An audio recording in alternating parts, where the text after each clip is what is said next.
To begin, you'll need the following items: a soldering iron, a roll of solder, a soldering sponge, solder wick, and helping hands. Turn your soldering iron on and set the temperature to around 600 to 650 degrees Fahrenheit. Begin by tinning the tip. Flow some solder onto the tip of the iron and clean immediately with a wet sponge. The tip should be a shiny silver when you're done. The general process for soldering will be: heat the object, flow in the solder, remove the solder, then remove the iron. This will be for every type of soldering, but will become clearer after each explanation. We will begin by learning how to solder two wires together.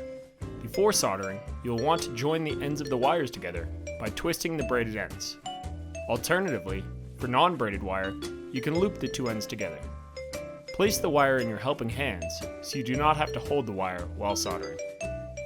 As stated previously, the process will be: heat the wire, flow in the solder, remove the solder, and then remove the iron.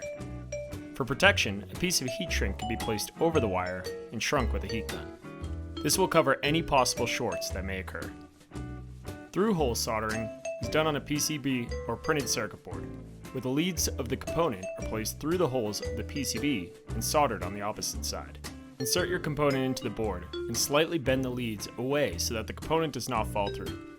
Using tape, adhere your PCB to the working surface and prepare your iron for soldering. The process will be the same as any soldering. Heat the PCB surface, flow in the solder, remove the solder, remove the iron. Cut any excess leads with a pair of side cutters.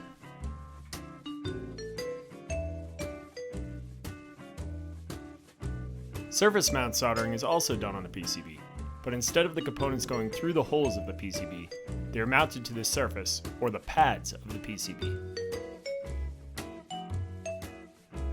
First, tin the pad on the PCB where the component is to be placed.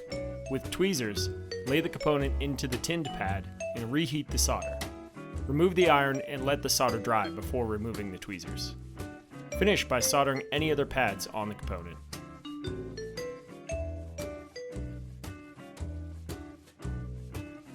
If a component needs to be removed, simply take a solder wick and lay over the solder of the component.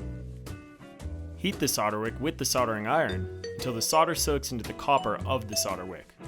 Repeat this process with the new solder wick until a sufficient amount of solder is removed. To begin soldering, come visit the electronics room in room 29 located in the Idea Forge.